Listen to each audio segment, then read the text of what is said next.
September 13th, 1944. Quebec City, Canada. The Château Frontenac rises above the St. Lawrence River like a medieval fortress, its copper roofs green against the autumn sky. Inside, Winston Churchill sits in his private suite, maps of the Siegfried Line spread across a mahogany table.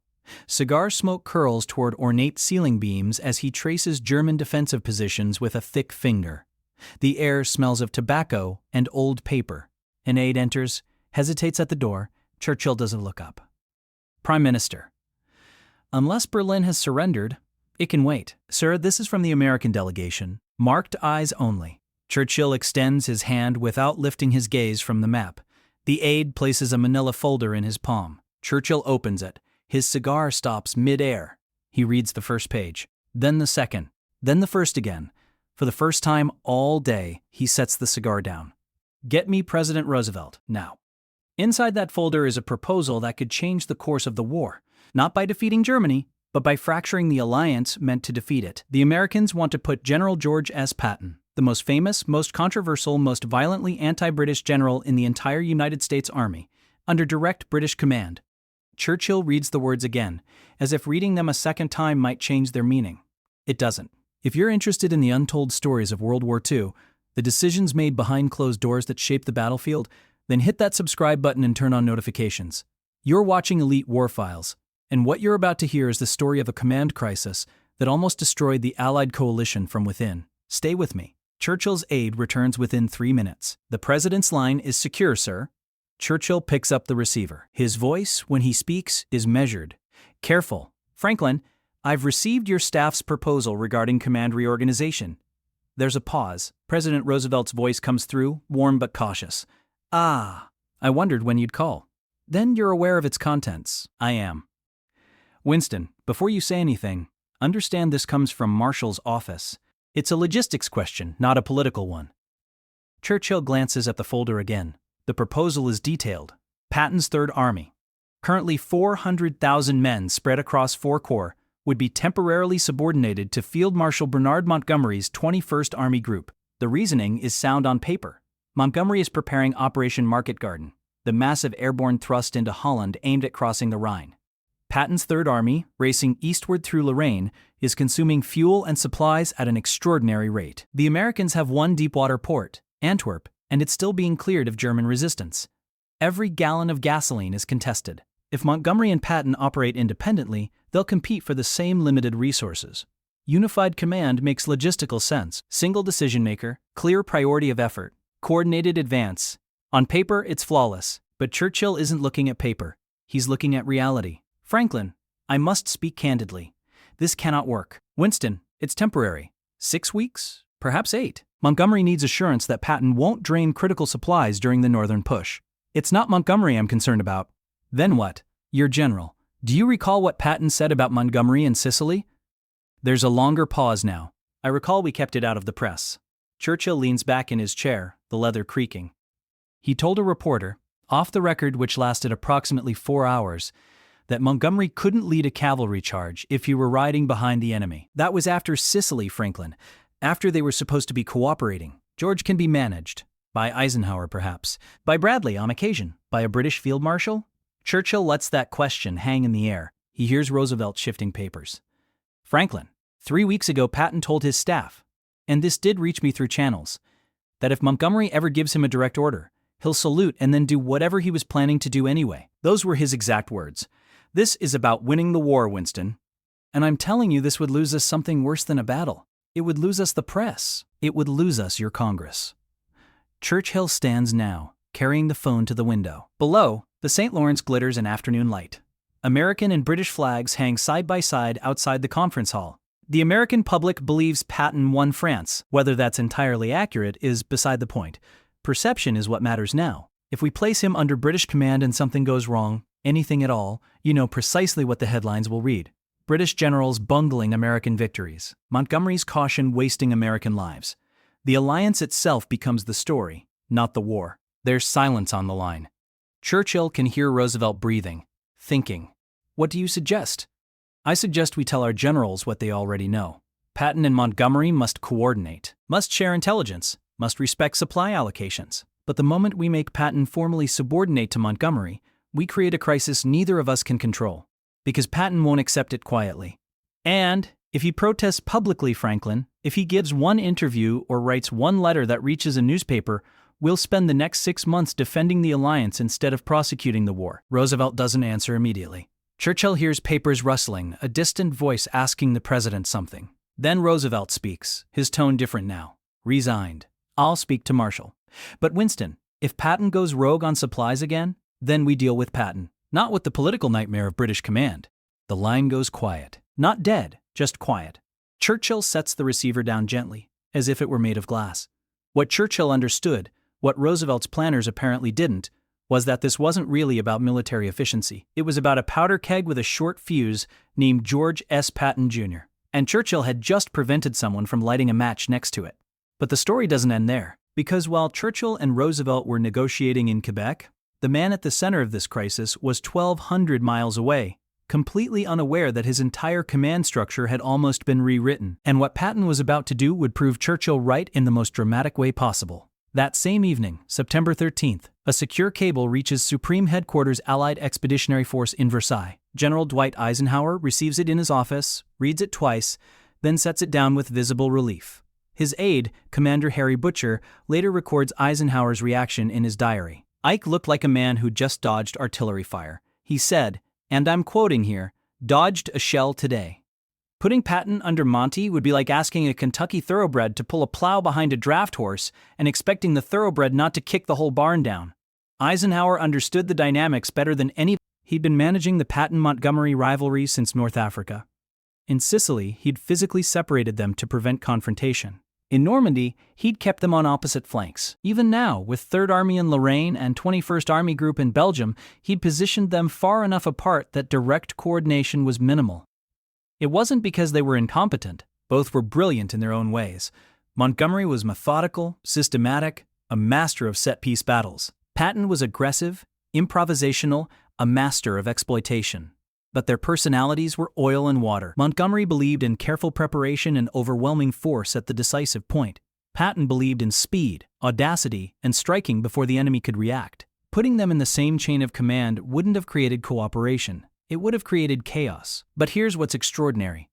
While Eisenhower is breathing a sigh of relief in Versailles, Montgomery is learning about the proposal through his own intelligence channels. His reaction, recorded by his aide Alan Moorhead, is immediate and visceral. Monty went rigid when he heard. He actually turned to me and said, "They considered it? They actually considered putting that cowboy under my command?" Then he started laughing. Not a pleasant laugh. He said, "Good God, Alan, can you imagine? He'd have me shot or I'd have him court-martialed within a week." Possibly both. Montgomery's reaction reveals something crucial. Even he knew it wouldn't work. The proposal wasn't just politically toxic, it was operationally absurd. Montgomery didn't want Patton under his command, any more than Patton would have accepted it. The two men represented fundamentally different philosophies of warfare, and forcing them into a command relationship wouldn't have resolved those differences, it would have amplified them. But Patton himself, the man whose entire command structure had nearly been upended, officially knew nothing about this. The proposal never reached him. Churchill made sure of that. Roosevelt made sure of that. Eisenhower definitely made sure of that. Except Patton suspected something. On September 15th, 2 days after Churchill's phone call, Patton writes in his diary. His entry is brief but telling. Ike seemed unusually relieved about something today. Asked me pointed questions about theoretical command arrangements. Asked if I'd have difficulty taking orders from Allied commanders in a hypothetical joint operation. I told him the truth. I'll take orders from any competent American officer. British command is not a theoretical question I'm prepared to consider. Read that again. Patton didn't know about the Quebec proposal, but he sensed something was happening, and he was drawing his line in the sand before anyone asked him to cross it. That's the thing about Patton. He had an instinct for institutional threats. He'd survived multiple controversies, the slapping incidents in Sicily, inflammatory speeches, constant clashes with Bradley and Eisenhower. He knew how to read the political winds, and in mid-September 1944, those winds were shifting in a direction he didn't like. But what Churchill didn't tell Roosevelt, what couldn't be discussed over a transatlantic phone line, was even more explosive. Churchill had already consulted with someone about the Patton situation, someone whose opinion carried weight that even Roosevelt had to respect, someone who outranked both of them in the court of public opinion. General George C. Marshall, the Army Chief of Staff. Marshall's position was delicate. He'd been the one to rehabilitate Patton after Sicily. He'd convinced Roosevelt to give Patton Third Army, despite the scandals. Marshall believed in Patton's tactical brilliance, even when he despaired of Patton's judgment. But Marshall also understood political reality. And when Churchill quietly reached out through diplomatic channels, Marshall's response was unambiguous. According to declassified correspondence, Marshall told the British liaison, Patton under Montgomery would be a public relations disaster.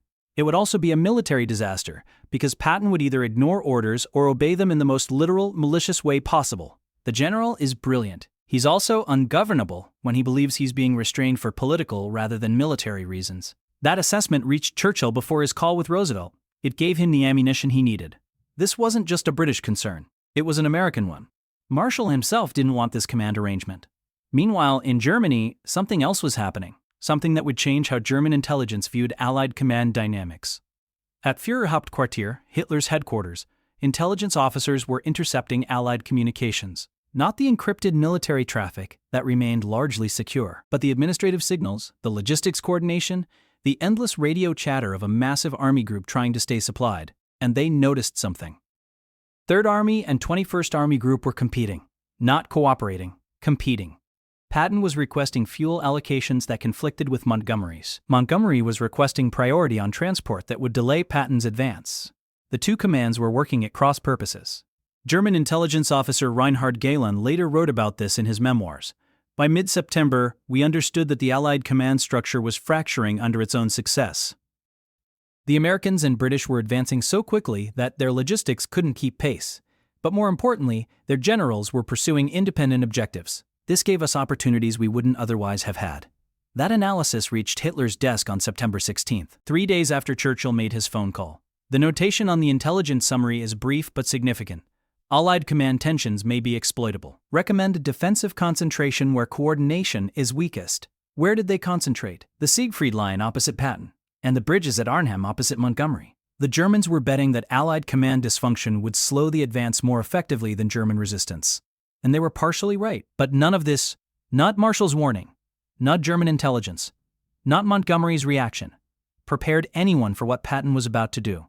Something so brazen, so perfectly timed, so quintessentially Patton, that it would prove Churchill's judgment better than any argument could. 3 days later, September 18th, Patton launched an unauthorized assault on a fortress complex near Metz called Fort Dryant.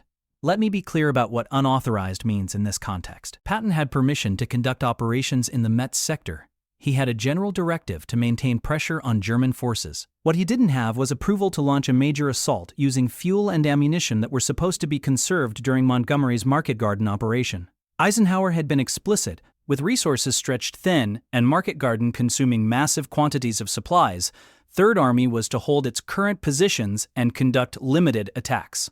Emphasis on limited. Patton interpreted limited creatively. He committed 4 divisions to Fort Dryant, nearly 50,000 men. He used fuel allocations that were meant to last a week and burned through them in 3 days.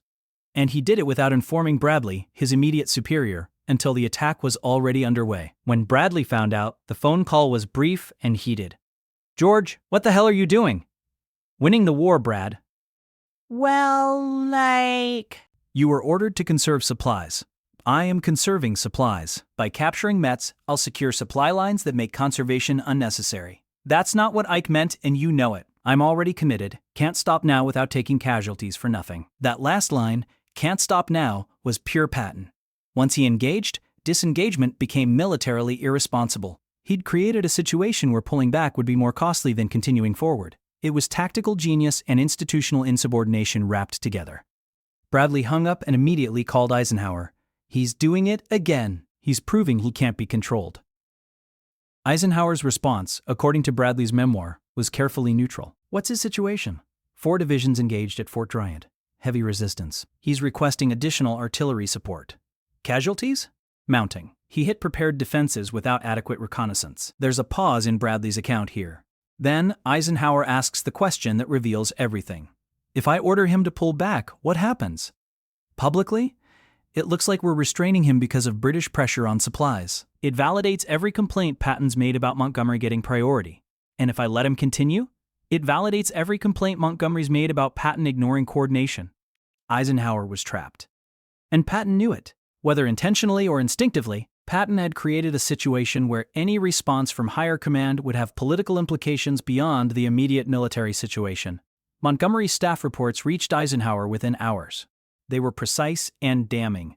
Third Army offensive activity contradicts supply agreements. 21st Army Group operations delayed pending fuel reallocation.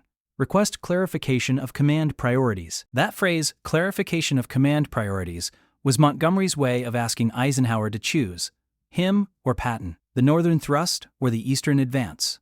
But Eisenhower couldn't choose, not without political repercussions that would reach all the way back to Washington and London. Churchill, receiving intelligence reports in Quebec, reportedly said to his aide, "Extraordinary." 3 days after we decided Patton couldn't be placed under British command, he demonstrates precisely why. Because here's what Patton had proven. Even under American command, under Eisenhower, who he respected, under Bradley, who he considered a friend, Patton was barely controllable. He would interpret orders creatively, exploit ambiguities, and create facts on the ground that made recall politically impossible. What would he have done under British command? Under Montgomery, who he openly disdained, the Fort Bryant assault continued for 5 days. It was Patton's first major tactical defeat. The fortress complex was too strong, the German defenders too well prepared. Patton lost over 1,000 casualties and gained nothing. Fort Bryant remained in German hands. Militarily, it was a failure. Strategically, it was something else entirely. It was a demonstration. Whether Patton intended it or not, he'd shown that he couldn't be subordinated to anyone he didn't respect. And he'd shown it at precisely the moment when his command structure had almost been rewritten. General Omar Bradley, writing in his diary on September 20th, captured it perfectly. Patton has just fought the most effective battle of his career. Not against the Germans, but against a command structure that almost bridled him. He lost at Bryant. But he won at Quebec without ever knowing the battle was fought. Because after Bryant, no one ever seriously proposed putting Patton under British command again. The question was settled not by argument, but by demonstration. Patton was ungovernable under the best circumstances. Under British command, he would have been impossible. But the story reaches its culmination 3 weeks later, when Churchill and Roosevelt meet again at the closing session of the Quebec Conference. The date is October 2, 1944. The venue is the same Chateau Frontenac where this crisis began. They're reviewing final communiques, the official statements that will be released to the press. The war is going well. Market Garden has just failed spectacularly. Montgomery's bridges at Arnhem were a bridge too far, in the phrase that would become famous. But the overall strategic situation favors the Allies. Germany is being squeezed from east and west. Victory is inevitable. The only question is timing. Churchill is smoking his customary cigar. Roosevelt is in his wheelchair, papers spread across a portable desk. An aide brings tea. The conversation is relaxed, two old colleagues discussing matters already resolved. Then Roosevelt speaks, his tone carefully casual. The Patton situation seems to have resolved itself. Churchill looks up from his papers. You mean Fort Bryant? I mean the command question. Marshall agreed with your assessment. Independent American command structure remains intact. Of course it does. There's something in Churchill's voice that makes Roosevelt set down his pen. You knew this would happen. I knew Patton would be Patton. I knew Montgomery would be Montgomery. And I knew that forcing them into a command relationship would benefit only our enemies. Roosevelt studies Churchill for a long moment. You said it was politically impossible. Churchill sets down his cigar, leans forward. The room suddenly feels smaller, more intimate. This is the moment, the payoff. The reason this story matters. I said specifically that it was politically impossible. Because politics, Franklin, is the art of knowing which battles not to fight. He pauses, letting that sink in. You cannot put a leash on a lion and expect the public to believe it's for the lion's benefit. Patton under British command?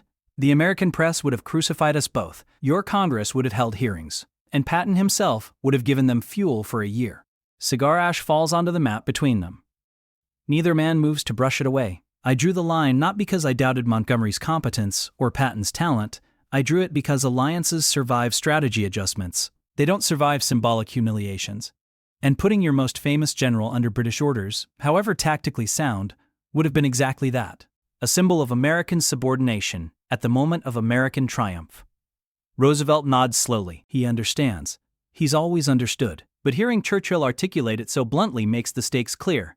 The public wouldn't have seen logistics coordination, Churchill continues. They would have seen Britain controlling American forces. Your isolationists would have had a field day. We're fighting Britain's war under Britain's generals.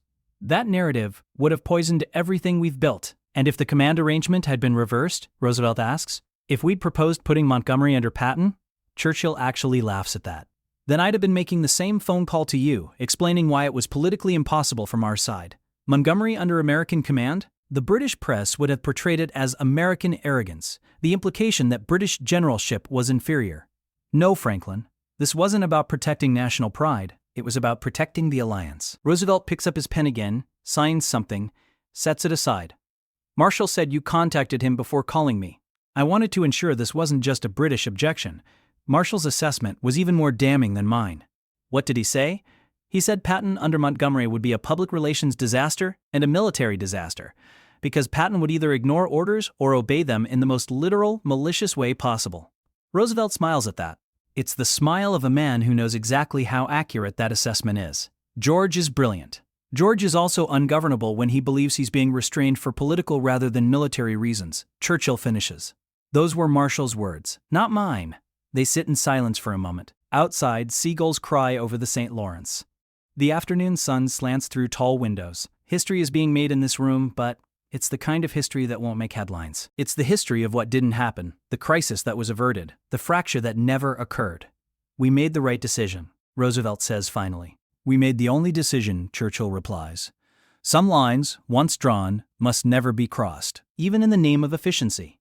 That conversation, that specific exchange about political impossibility and symbolic humiliation, is what this entire crisis was really about. Churchill didn't just prevent a bad command decision. He prevented a political catastrophe that could have undermined the entire Allied war effort. Because here's what would have happened if Patton had been placed under Montgomery. First, Patton would have resisted. Publicly or privately, through official channels or back-channel leaks to friendly journalists, he would have made his opposition known. The American press, already skeptical of British leadership after Market Garden's failure, would have amplified that opposition. Second, Congress would have gotten involved. Isolationist senators who'd opposed American entry into the war would have seized on British command over American forces as proof that Roosevelt had surrendered American sovereignty. Committee hearings would have been convened. Marshall would have been called to testify. Eisenhower would have been caught between military necessity and political reality. Third, and most important, the alliance itself would have become the story. Not German defenses, not the push into Germany, not the race to Berlin. But whether America was junior partner to Britain, whether British generals were competent, whether American forces were being sacrificed for British objectives, Churchill saw all of this. He saw it before the proposal was formally presented. And he stopped it with a single phone call and a clear argument. This is politically impossible. Not militarily impossible, not logistically impossible, politically impossible. Because sometimes the greatest strategic wisdom is recognizing that perfect military solutions can be political disasters. So what happened afterward? How did this decision play out over the remaining months of the war? Patton remained under American command, Bradley, then Eisenhower, until Germany surrendered in May 1945. He never served under British operational control, not even temporarily, not even for specific operations. The command structure established in late 1944 remained intact through the end of the war. Third Army's record speaks for itself.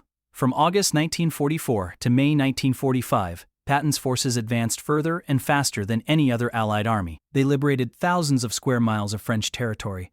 They breached the Siegfried Line. They crossed the Rhine. They drove into Czechoslovakia and were positioned to take Prague when Eisenhower ordered them to halt. The statistics are staggering. Third Army inflicted an estimated 600,000 casualties on German forces, killed, wounded, or captured. They liberated over 12,000 cities and towns. They freed hundreds of thousands of prisoners from concentration camps and prisoner of war facilities. And they did it at a cost of approximately 10,000 American killed in action. The kill ratio, German casualties inflicted versus American casualties sustained, was the highest of any Allied army in the European theater. Could Montgomery have achieved the same results with Third Army under his command? Perhaps. Montgomery was a brilliant general in his own right, but the question isn't whether Montgomery could have succeeded. The question is whether the command relationship itself would have survived the political pressure it would have created. And Churchill's answer was no, it wouldn't have survived. Not because of military failure, but because of political reality. Montgomery and Patton never served in the same theater again after 1945. Montgomery went on to accept Germany's surrender in northern Germany. Patton governed Bavaria in the occupation. They crossed paths occasionally at official functions, always cordial, always professional, always maintaining careful distance. In later years, both men wrote memoirs, Neither mentioned the Quebec Command proposal. It remained classified until 1974, 30 years after the events described here. When the documents were finally declassified, reporters contacted Patton's biographer, Martin Blumenson, for comment. His response was telling. George never knew how close he came to the one order he couldn't obey. Churchill saved Patton from himself and saved the alliance from Patton. That's the real lesson here. Leadership isn't just about making bold decisions. Sometimes it's about preventing bad decisions. Sometimes it's about recognizing that the most important battles are the ones you refuse to fight.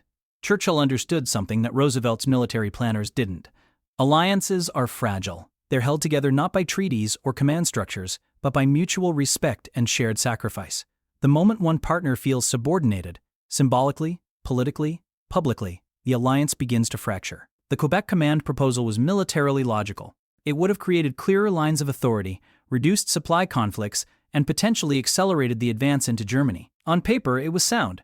But wars aren't won on paper. They're won by soldiers who believe in their cause and their commanders. And they're won by alliances that remain strong enough to survive disagreements, setbacks, and competing national interests. Churchill drew the line at Quebec because he saw what others didn't. He saw that this particular command arrangement, however efficient, would undermine the foundation of the alliance itself, and he was willing to sacrifice military efficiency to preserve political unity. That's not weakness, that's wisdom. In his memoirs published in 1953, Churchill reflected on this decision with characteristic eloquence. The Americans had delivered us from tyranny with their blood and steel. To repay them by placing their most celebrated warrior under British constraint would have been victory with the taste of ashes. Some lines, once drawn, must never be crossed, even in the name of efficiency. Those words, victory with the taste of ashes, capture everything about this moment. Yes, unified command might have been more efficient. Yes, it might have ended the war slightly faster, but it would have poisoned the relationship between America and Britain at the moment of triumph. It would have turned victory into resentment. Churchill refused to let that happen. He drew the line. He told Roosevelt it was politically impossible. And he was right. The command proposal died at Quebec. It was never formally presented to Patton. It was never publicly debated. It simply vanished, filed away in classified folders that wouldn't be opened for 3 decades. But its ghost-haunted Allied command relationships for the rest of the war. Every time Patton and Montgomery disagreed on strategy, every time supply allocations were contested, every time Eisenhower had to mediate between American and British priorities, the Quebec decision was there in the background. It was the line that couldn't be crossed, the arrangement that couldn't be imposed, the reminder that some solutions are worse than the problems they're meant to solve. And that, ultimately, is why this story matters. Not because it's dramatic, though it is. Not because it involves famous personalities, though it does. But because it reveals something fundamental about leadership in coalition warfare. The best leaders don't just solve problems. They prevent problems from becoming crises. They see the second and third order effects of decisions.